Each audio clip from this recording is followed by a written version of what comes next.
Alright, you guys, what is up? The Kingdom of Magic. No, wait, let me backpedal. Okay, you guys, what is up? The King of Lightning is here today to do Magi Episode 3, The Kingdom of Magic. Now,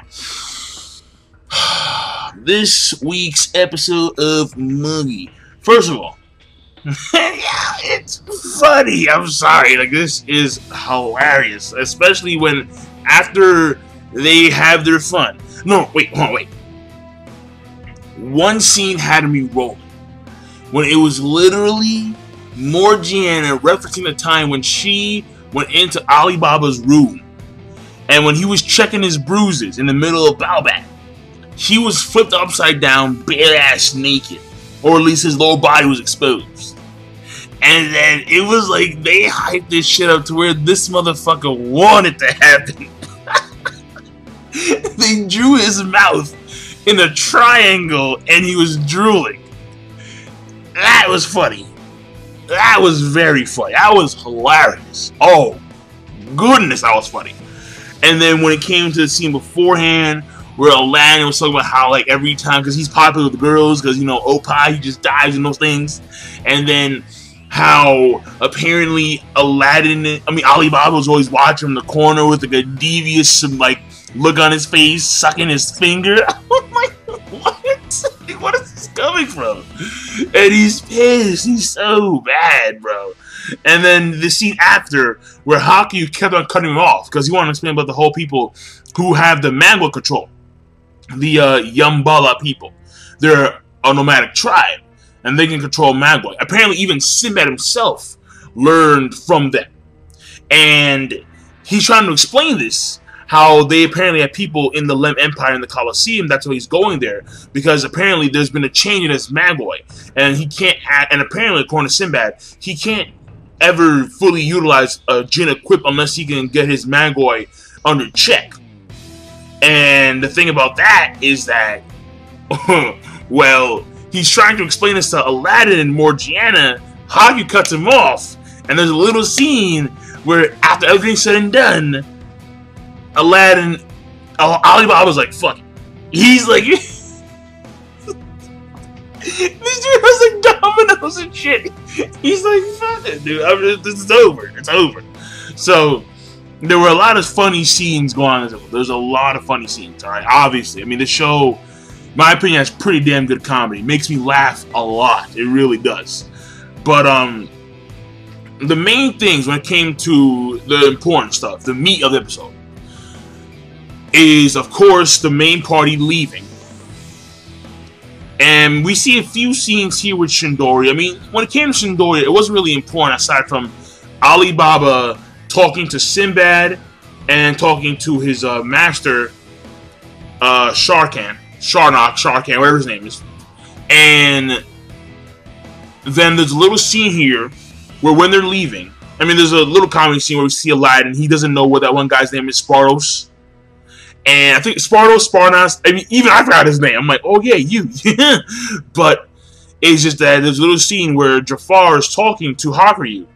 And then he's explaining about how, if you need any help, we have your back. Let us know when the time is ready. Shindori will support you. And then Hakuryuu's giving his thanks. And he's talking about how he's very generous because of the fact that Shindori, Sinbad, they've kept him here in this country. They have gave him, because of that, even though he lost an arm, he was able to gain Zagan. He is grateful he's grateful for the support in the upcoming battle, when that battle occurs, if the battle occurs. And all the while, Jafar, he looks down and he looks down, and his head keeps on going lower and lower and lower, because he's saddened, because he knows at the end of the day, Sinbad, he's just using these kids. And understand, because Hakuryuu, Morgiana, Alibaba, Aladdin, they're just kids. And Sinbad is manipulating these kids, but it's all for the benefit of the country, Shindori. So he's still stand by that, Jafar. So that, to me, I thought was actually very important. So, but aside from that beginning part, basically it's the meat. It's them leaving Shindori to go to the port city, Actia, something like that. It's them actually getting to Watia and running into these guys who are pirates. And these pirates are using some kind of magic because the kid was floating around. And obviously it's some version of water magic. So, but know how this kid's using magic, yet we see no staff. There is no power conduit. So, we don't know exactly what's going to happen there. But we'll see. But right now, on their way there, and they're going to be confronted by pirates. Luffy and the boys. Kaizoku. So, that to me I thought was cool. And of course, there's now this, like, the trip that we saw wasn't just easy peasy lemon squeezy. I mean, like, there was like one monster attack, and then we see a few jumps in time where they were training, where they're catching fish, where they're, you know, just doing regular stuff.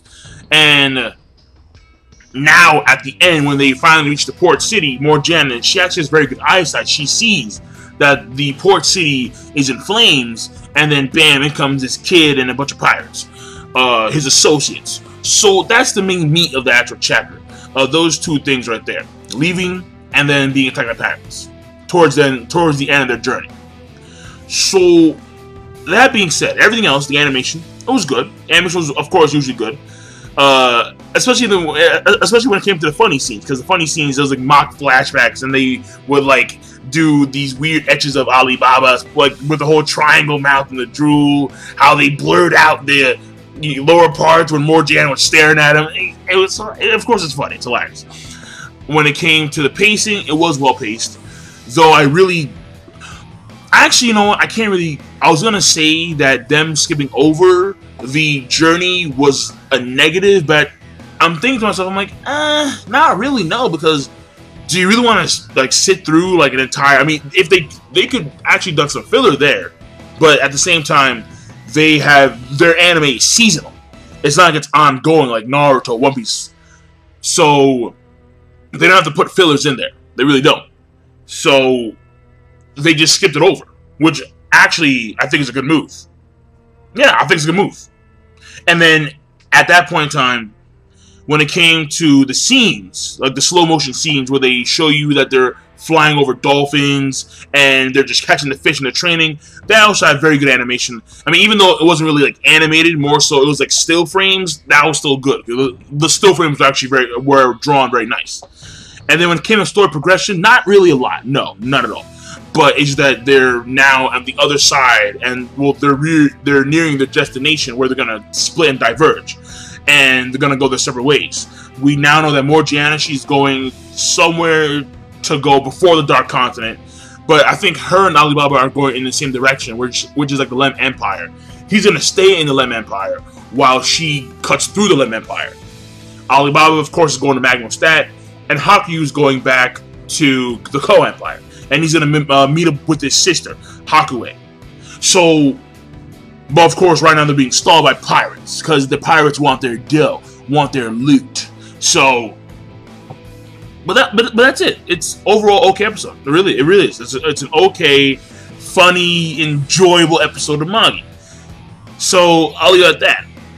Episode rating overall, okay. King Lightning, be sure, of course, rate, comment, and subscribe as always. Peace. Have a nice day.